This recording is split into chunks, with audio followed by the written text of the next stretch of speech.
Di tengah gemerlap lampu kristal dan aroma bunga melati yang memenuhi balom hotel mewah di pusat Jakarta, suasana pernikahan Dimas Pratama dengan Sinta Wardani seharusnya menjadi momen bahagia.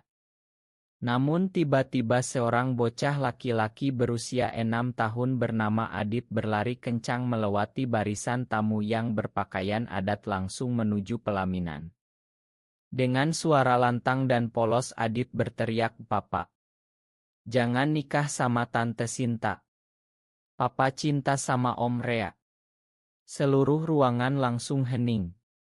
Tamu-tamu saling pandang, bisik-bisik mulai terdengar sementara ayah Dimas yang duduk di barisan depan tampak pucat pasi. Dimas berdiri membeku di altar, jas beskapnya yang rapi kini terasa seperti penjara. Tangan Sinta yang tadi digenggamnya lepas begitu saja, wanita itu mundur selangkah, matanya berkaca-kaca penuh kebingungan dan sakit hati. "Adit, apa yang kamu katakan, Nak?" gumam Dimas, suaranya hampir tak terdengar. Adit berlari memeluk kaki ayahnya erat. "Aku lihat Papa cium Om Rea di rumah waktu Papa pikir aku tidur. Papa selalu senyum kalau Om Rea datang. Papa jangan bohong lagi ya." Kata-kata polos bocah itu seperti bom yang meledak di tengah keluarga besar. Pak Hadi, ayah Dimas, bangkit berdiri, wajahnya merah padam. "Kamu gila, Dimas. Ini pernikahan suci. Bagaimana bisa anakmu sendiri mengatakan hal seperti itu di depan ratusan orang?" Ibu Dimas, Bu Siti, menangis terseduh-seduh memegang dada. "Ya Allah, apa dosa kami sampai anak kami begini?" Chaos menyebar cepat. Beberapa kerabat Sinta berdiri meninggalkan kursi mereka sementara Otto Graer yang tadi sibuk mengabadikan momen kini menurunkan kameranya tak tahu harus berbuat apa. Sinta berlari keluar dari hal diikuti ibunya yang terus menangis. Dimas merasa lututnya lemas, ia berlutut di depan Adit memeluk anaknya erat sambil berusaha menahan air mata. "Makan Papa, Nak, Papa tidak tahu harus bilang apa sekarang." Adit mengusap pipi ayahnya. "Papa jangan sedih. Adit cuma mau Papa bahagia. Om Rea juga baik kok sama Adit." Kata-kata itu semakin menusuk hati Dimas. Malam itu setelah semua tamu pulang dengan wajah kecewa dan gosip yang pasti akan menyebar seperti api di rumput kering, Dimas duduk sendirian di kamar hotel yang seharusnya menjadi kamar pengantin. Adit sudah tidur di sampingnya, napasnya teratur tapi Dimas tak bisa memejamkan mata. Flashback masa lalu datang bergantian. Dulu di kampus Universitas Indonesia ia bertemu Rea, mahasiswa seni yang selalu tersenyum hangat. Pertemanan mereka berubah menjadi sesuatu yang lebih dalam di tahun ketiga kuliah. Ciuman pertama di taman kampus malam hari membuat Dimas merasa hidup untuk pertama kalinya. Tapi kemudian Pak Hadi menelepon, "Kamu harus pulang dan nikah, Dimas. Keluarga sudah pilihkan gadis baik-baik. Ini untuk meneruskan garis keturunan." Dimas menurut karena takut kehilangan segalanya. Ia menikah dengan istri pertama yang kemudian meninggal saat melahirkan Adit. Setelah itu ia mencoba melupakan Rea tapi hati tak pernah bisa bohong. Sekarang semuanya terbongkar. Telepon dari kerabat berdatangan satu persatu. "Kamu bikin malu keluarga besar, Dimas. Bagaimana kita hadapi tetangga di kampung?" Dimas menutup teleponnya dan menatap langit-langit kamar. Air matanya jatuh pelan. Ia tahu hidupnya tak akan sama lagi. Tapi untuk pertama kalinya setelah bertahun-tahun ia merasa ada sedikit kelegaan di dada meski disertai rasa takut yang luar biasa. Adit bergeser dalam tidurnya dan bergumam, "Papa jangan pergi ya." Dimas mencium kening anaknya. "Papa janji, Nak. Kita hadapi ini bersama." Malam itu Dimas memutuskan besok ia harus bertemu Rea. Tidak ada lagi yang bisa disembunyikan. Pagi harinya Jakarta masih basah oleh hujan semalam. Dimas membawa Adit ke apartemen kecil di kawasan Kemang tempat Rea tinggal. Rea membuka pintu, wajahnya pucat tapi matanya langsung lembut saat melihat Adit. "Masuklah." Mereka duduk di ruang tamu yang sederhana penuh lukisan abstrak hasil karya Rea. Adit langsung memeluk Rea. "Om Rea, papa sudah tahu, aku bilang semuanya di pernikahan." Rea tersenyum getir sambil mengusap kepala Adit lalu menatap Dimas. "Kamu baik-baik saja, Dim?" Dimas menggelengnya. "Aku hancur, Rea. Tapi aku juga lega.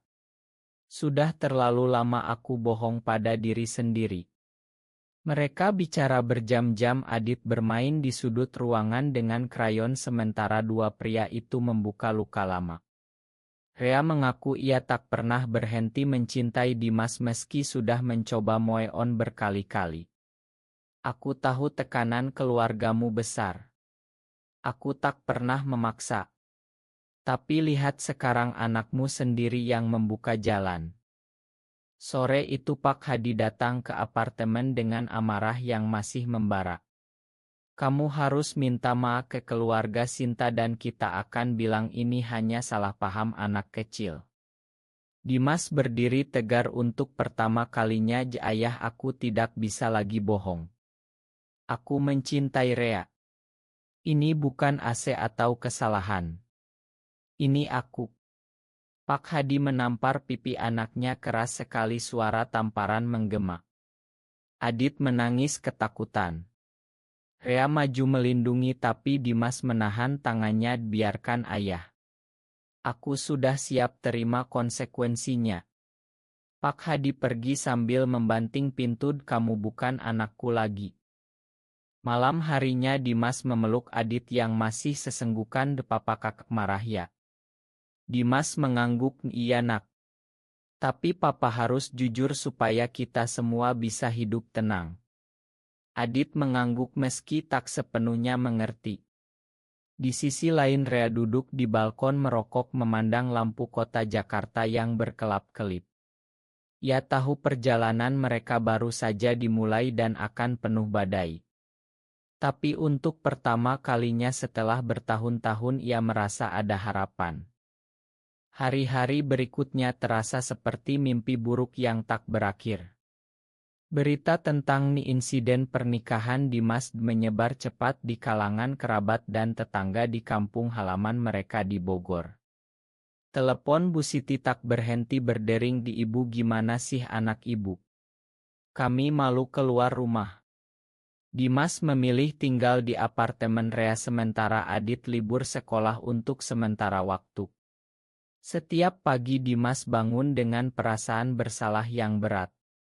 Ia melihat Adit yang biasanya ceria kini sering diam dan bertanya, "Kapan kita pulang ke rumah papa? Kakek masih marah." Dimas hanya bisa memeluk anaknya tanpa jawaban pasti. Rea mencoba menjadi kekuatan bagi mereka berdua. Ia memasak nasi goreng sederhana untuk sarapan, mengajak Adit menggambar bersama dan mendengarkan cerita Dimas tentang masa kecilnya yang penuh tekanan menjadi anak laki-laki tunggal yang harus melanjutkan nama keluarga. "Aku dulu juga takut, Dim," kata Rea suatu malam saat mereka duduk di balkon setelah Adit tidur. "Tapi aku belajar bahwa menyembunyikan diri hanya membuat luka semakin dalam. Lihat kamu sekarang, kamu hampir menikah lagi demi keluarga. Kalau bukan karena Adit mungkin kamu akan terus menderita seumur hidup." Dimas menunduk. "Aku takut kehilangan Adit. Kalau keluarga besar memutuskan hak asuh." Rea memegang tangannya erat. "Kita lawan bersama. Aku akan bantu cari pengacara keluarga yang paham kasus seperti ini." Suatu siang Bu Siti datang diam-diam ke apartemen tanpa memberitahu suaminya. Ia memeluk cucunya lama sekali lalu menatap Dimas dengan mata sembab. "Mama tidak mengerti kenapa kamu begini, Dim, tapi Mama lihat Adit bahagia di sini. Mama cuma minta jangan bikin keluarga hancur total ya." Dimas menangis di pelukan ibunya untuk pertama kalinya setelah bertahun-tahun. Ma Dimas capek bohong. Dimas mau hidup jujur. Bu Siti mengangguk pelan. Mama akan coba bicara dengan ayah. Tapi kamu tahu ayah keras kepala. Kunjungan itu memberi Dimas sedikit kekuatan. Sementara itu di kantor Dimas sebagai manajer keuangan di perusahaan swasta besar, rekan kerja mulai berbisik-bisik. Bosnya memanggilnya ke ruangan. Dimas, ada rumor yang tidak enak. Kalau ini benar kami harus pertimbangkan posisimu. Perusahaan ini punya citra keluarga. Dimas merasa dunia semakin sempit. Malam itu ia hampir menyerah, tapi Adit datang membawa gambar yang ia buat. Ini papa sama Om Rea sama Adit. Kita bahagiakan papa. Gambar itu sederhana tapi penuh warna cerah. Dimas tersenyum untuk pertama kalinya dalam seminggu. Iya nak. Kita akan bahagia. Rea mengajak mereka berlibur singkat ke Pantai Anyer akhir pekan itu untuk melepas penat. Di sana di bawah pohon kelapa Adit bermain pasir sementara Dimas dan Rea berjalan di tepi pantai. Aku tak pernah bayangkan hidup seperti ini, Rea, kata Dimas. Rea tersenyum. Di hidup tak pernah seperti yang kita bayangkan. Tapi sekarang kita punya kesempatan untuk menulis cerita baru. Mereka tak berpegangan tangan di tempat umum karena masih takut, tapi tatapan mereka sudah cukup. Malam itu di ila kecil Adit tidur di kamar sebelah. Dimas dan Rea duduk berdua di teras mendengarkan ombak. Rea mengusap punggung Dimas. Apapun yang terjadi aku di sini. Dimas akhirnya menangis lepas di bahu Rea. Semua beban bertahun-tahun keluar sekaligus. Kembali ke Jakarta masalah semakin rumit. Keluarga Sinta mengajukan tuntutan ganti rugi atas pembatalan pernikahan. Pak Hadi mengancam akan memutus hubungan sepenuhnya dan tak memberi warisan. Dimas merasa seperti sedang tenggelam, tapi setiap kali melihat Adit tertawa bersama Rea ia tahu pilihan ini benar. Suatu malam Adit bertanya, "Papa, apa artinya cinta sesama jenis?" Dimas terdiam lama lalu menjelaskan selembut mungkin, artinya papa mencintai seseorang yang sama seperti papa. Bukan karena jenis kelamin tapi karena hati. Dan itu tidak salah nak. Tuhan menciptakan kita berbeda-beda. Adit mengangguk. Adit senang papa bahagia. Kata-kata polos itu menjadi kekuatan terbesar bagi Dimas.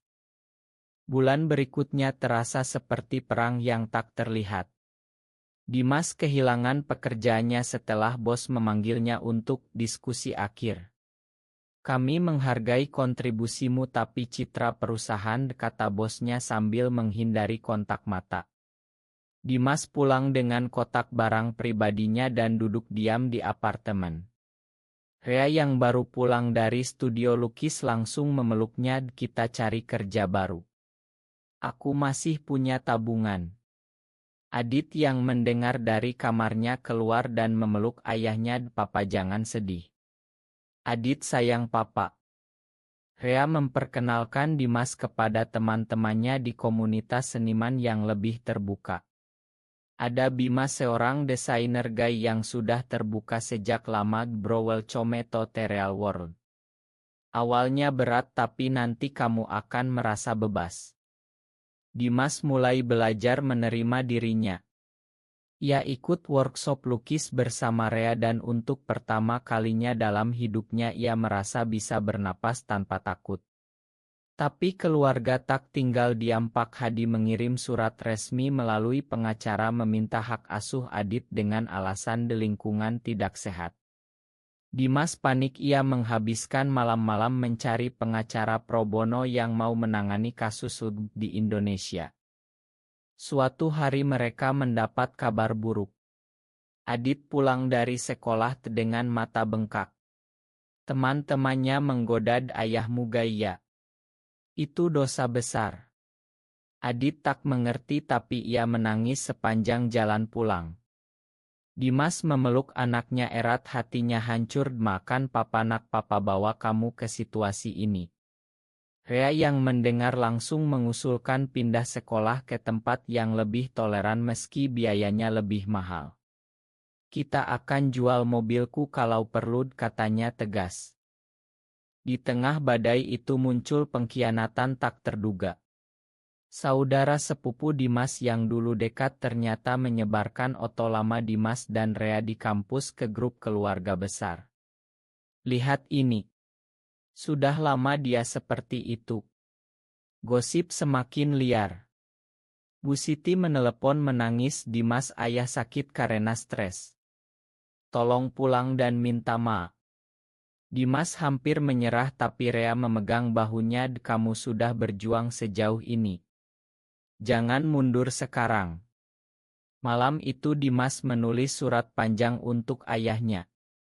Ia ceritakan semua perasaannya sejak kecil, bagaimana ia selalu merasa berbeda, bagaimana pernikahan pertamanya adalah keputusan putus asa dan bagaimana Adit yang akhirnya membuka matanya. Surat itu ia kirim melalui Bu Siti. 2 minggu kemudian Pak Hadi menelepon. Suaranya lemah, datanglah ke rumah.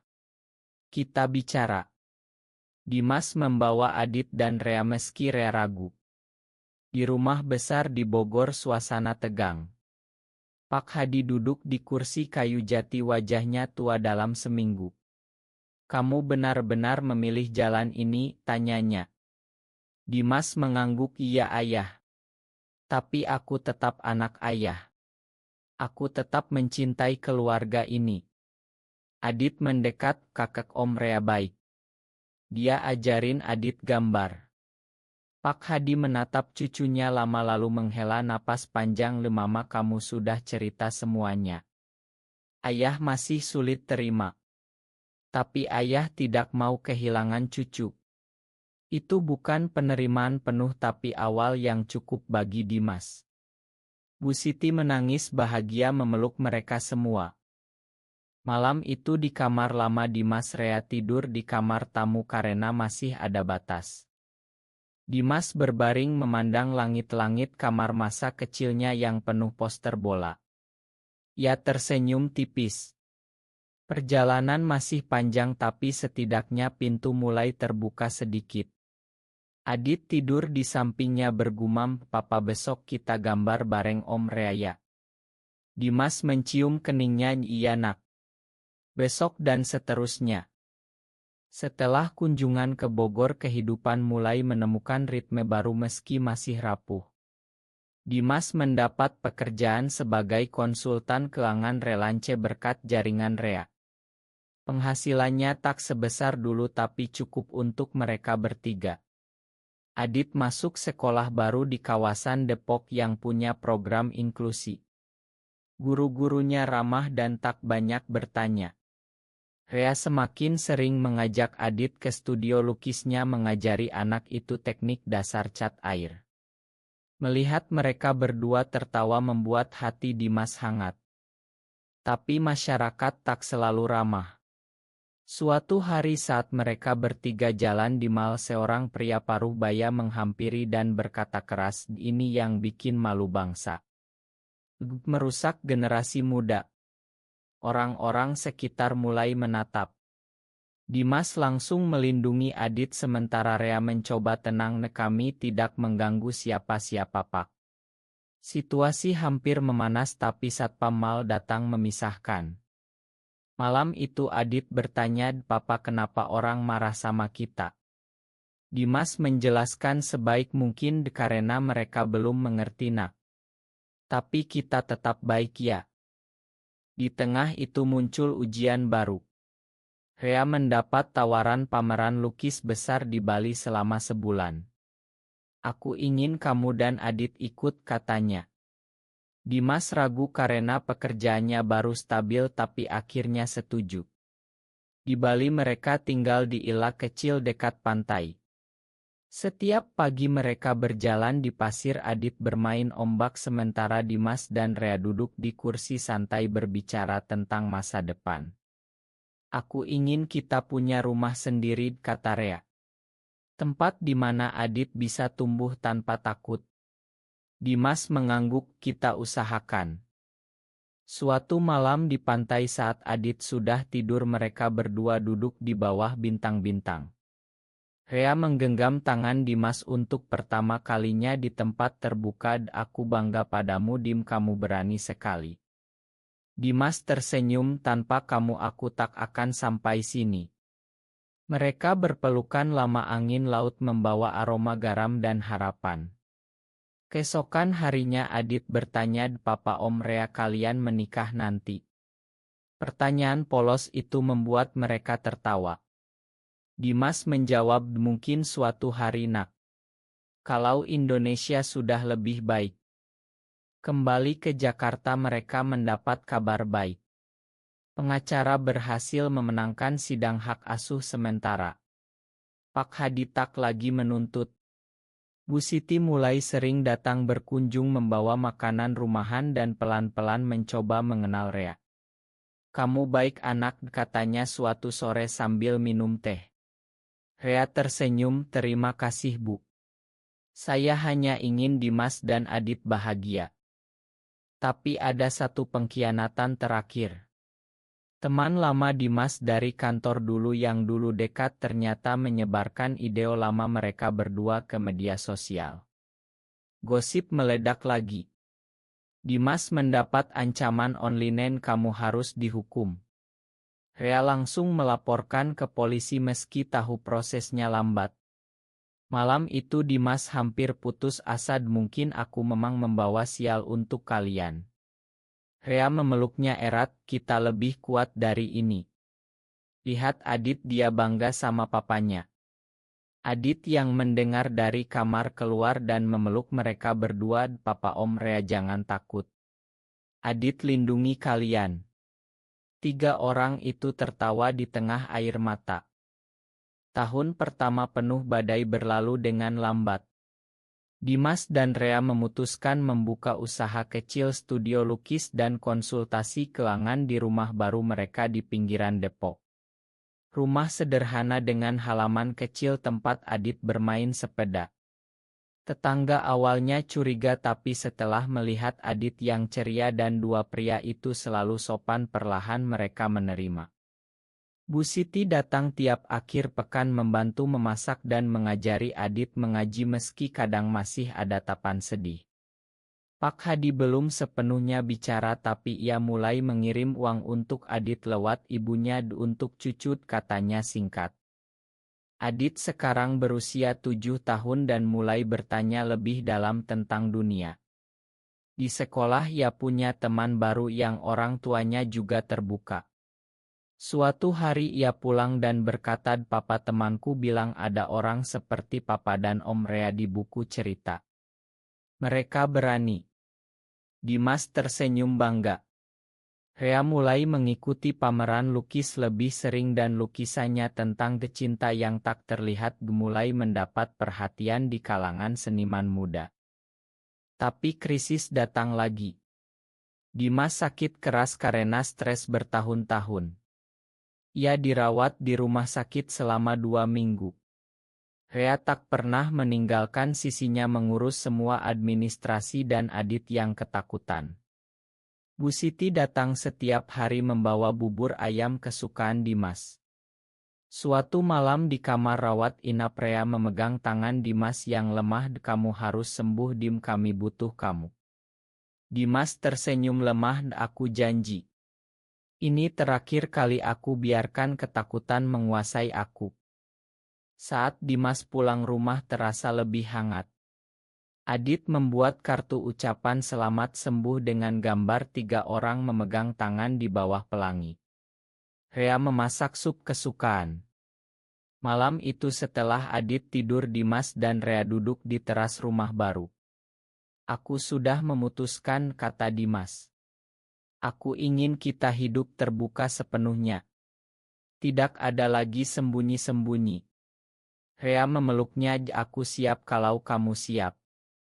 Beberapa bulan kemudian mereka menghadiri acara keluarga besar di Bogor untuk pertama kalinya sejak insiden. Suasana tegang awalnya tapi Adit yang berlari memeluk kakeknya memecah es. Pak Hadi akhirnya memeluk Dimas pelan sekali. Ayah masih belajar nak. Tapi ayah lihat kamu bahagia. Itu bukan kata ma besar tapi cukup. Bu Siti menangis bahagia.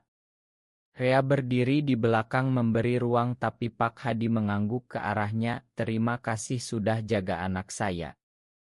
5 tahun berlalu sejak hari Adit berlari ke pelaminan. Adit kini berusia 11 tahun, anak laki-laki yang cerdas dan penuh empati. Ia sudah tahu cerita lengkap tentang papanya dan sering membela teman-temannya yang berbeda di sekolah. Dimas dan Rea kini memiliki rumah yang lebih besar di pinggiran Jakarta dengan studio lukis yang ramai pengunjung. Usaha mereka berkembang. Rea mengajar kelas seni untuk anak-anak termasuk Adit dan teman-temannya. Dimas menjadi konsultan keuangan untuk komunitas kecil yang mendukung keragaman. Suatu sore di pantai Bali tempat mereka pernah berlibur dulu, mereka bertiga berjalan di pasir. Adit berlari ke depan mengambil kerang sementara Dimas dan Rea berpegangan tangan tanpa takut lagi. Matahari terbenam mewarnai langit oranye. Papa terima kasih sudah berani, kata Adit tiba-tiba. Dimas tersenyum, papa yang berterima kasih nak. Kamu yang buka mata papa. Rea memeluk bahu Dimas, kita semua menang. Keluarga besar perlahan menerima. Pak Hadi sekarang sering datang berkunjung dan bahkan ikut makan malam bersama Rea. Bu Siti bangga menceritakan ke tetangga, cucu saya pintar sekali. Dan menantunya baik hati. Kata menantu itu keluar pelan tapi tulus. Dimas tak pernah menyesal. Setiap malam sebelum tidur ia memeluk Rea dan mengucap syukur untuk perjalanan yang penuh luka tapi juga penuh cinta. Di teras rumah saat bulan purnama Adit bertanya, Papa kalau ada anak lain yang papanya seperti kalian apa yang harus dilakukan? Dimas menjawab, dibilang pada mereka untuk berani mencintai diri sendiri.